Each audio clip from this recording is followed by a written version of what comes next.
Hello everyone, this is Bapamots. Welcome to some more Homeworlds replay action. I'm still doing the 2024 Great Homeworlds Tournament Finals. This is Fiendmonger versus YaiHar. So they've, I just did YaiHar versus Fiendmonger, but they've switched who's the first player. And let's see what happens this time. Fiendmonger, taking large green-yellow Gemini, blue ship. YaiHar taking green-blue large Gemini with yellow ship. So, same start as the last game, except that the colors have been switched around. Neither player takes a green ship. One with blue and one with yellow. Pretty interesting. All right. See what we get. Both players building twice to start.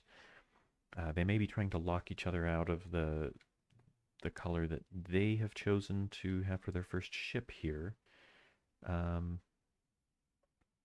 the two, I would rather have a yellow Monopoly than a blue Monopoly. So if that's the way this goes, then YaiHar, I think, has got the advantage. Both players, and this is something I think new players especially don't think about, but these guys are experts.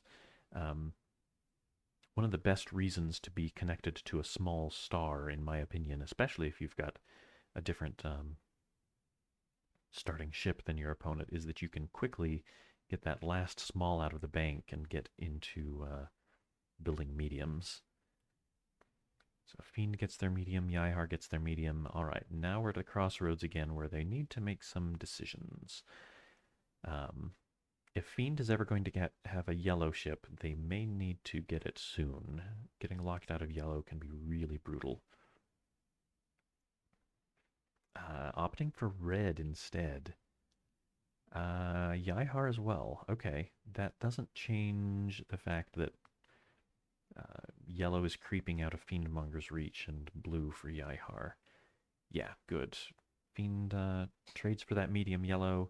YaiHar builds some more yellow. Fiend, of course. Oh, well, I spoke too soon. Yeah, YaiHar commits. Okay. Fiend, I think, will want to move that medium yellow someplace where it can build. Yeah, that's expected. And I would expect YaiHar to either spread out their yellows so that they can build a large yellow, or block the build by trading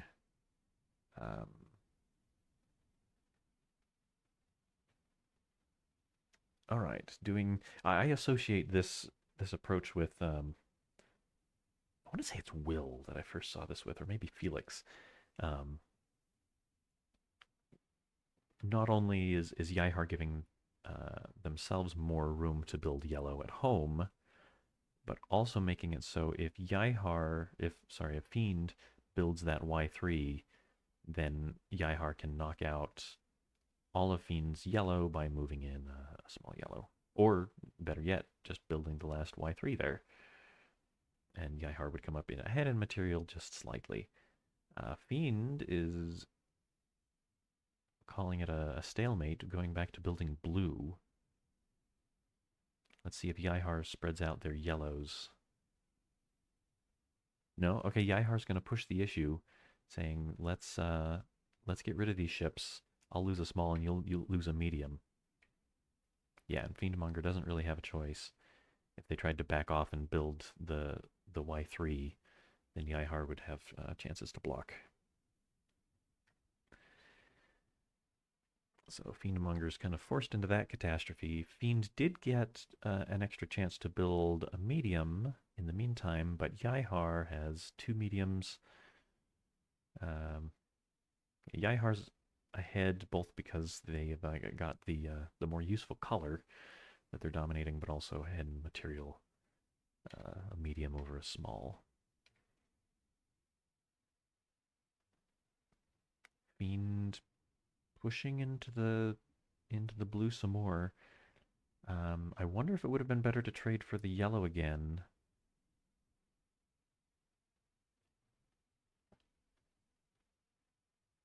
Though YaiHar probably would have had a...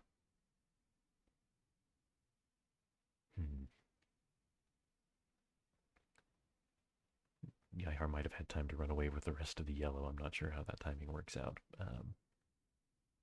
But yeah, fiendmonger definitely behind a little here. Trying to give themselves room to build blue. But YaiHar's not going to mind building that Y3. Fiend still needs more space for the blues. Now here, one thing Fiend could have done to accelerate a little and get their hands on a B3 faster would have been, they could have used the same trick that they used with the smalls. They could have discovered a B2 system to get that B2 out of the bank, and this turn they would be building a B3 instead of a B2. Because this threat here really doesn't do anything. YaiHar does need to... Oh, I thought they were going to spread out. But yeah, they can just trade it back into the bank because Fiend is not going to want to trade their mothership for yellow. Yeah, so Fiend is having a yellow problem. No, I don't... Building yellow? No, spread out your blues, man.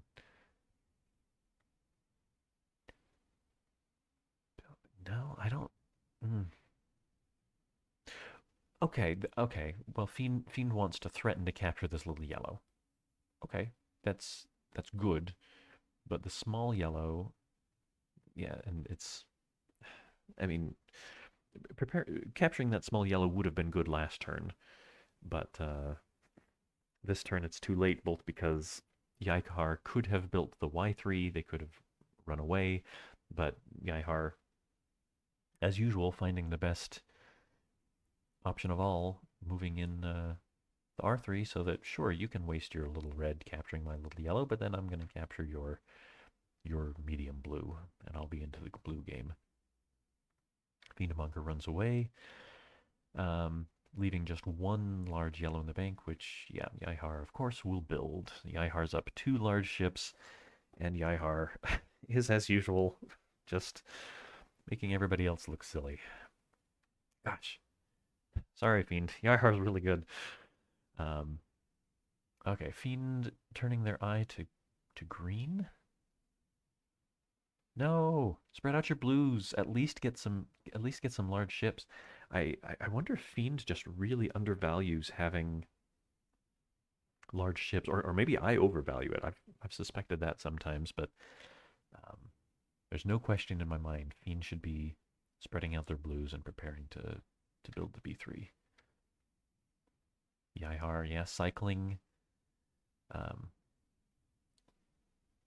the large yellows. I've been known to refer to this as milking the cow. There's just this one large yellow, the cow, that they can pull in and out and be used as a renewable resource to continually produce more and more large ships, which is a great option. Fiend is looking at some other things. I mean, they've got other good options. Yeah, okay, trading in for blue. YaiHar doesn't want to get it left out of the blues. That's understandable. If Fiend ever does start getting their act together, which they have. They've got that large blue now, so Fiend's got a flagship, which is something they didn't get to in the first game. I don't think. I think in the first game, Fiend never did get a second large ship. YaiHar was just really dominant. Okay, YaiHar builds that Y3 now. Fiend.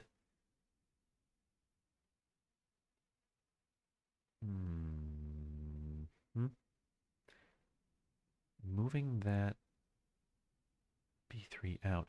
Okay, so I was going to suggest that Fiend do some cow milking of their own, but it wouldn't have worked for a few reasons. They could have traded the B3 for a G3 and wanted to build the B3 back.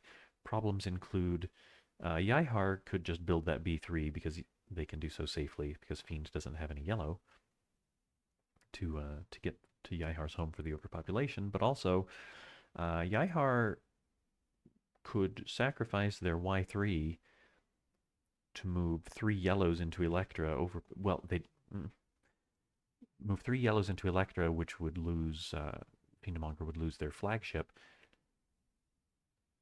And I think YaiHar would still be ahead in material, but I think YaiHar actually doesn't want to go that way because they'd be making Fiend's mistake from game one, throwing away lots of the color that you have a monopoly in. So if Fiendmonger had traded for G3 and tried to build the B3 back, then YaiHar building the B3 definitely would have been better.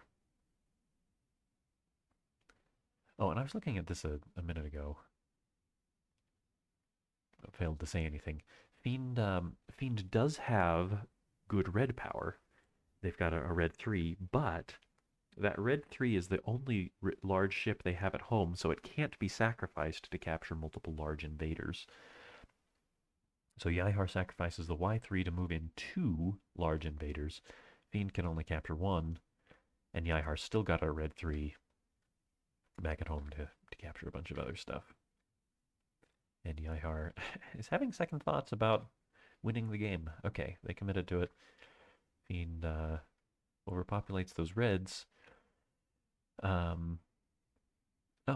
and the game actually is going to last another turn because there's no blue for Fiend to build, and there's no blue for YaiHar to build, and YaiHar is out of red. So YaiHar's got to trade for red. Fiend resigns. So issues here. Fiend obviously in the end needed more red power to defend against that invasion.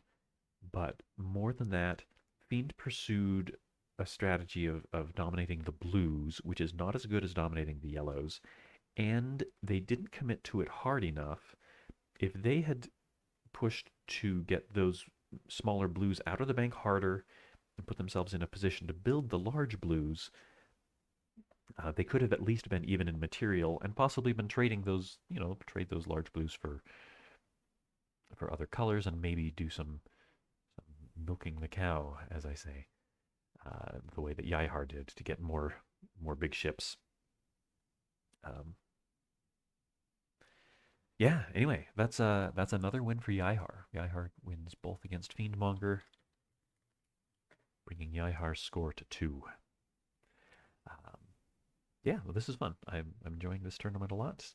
Thanks to you for watching.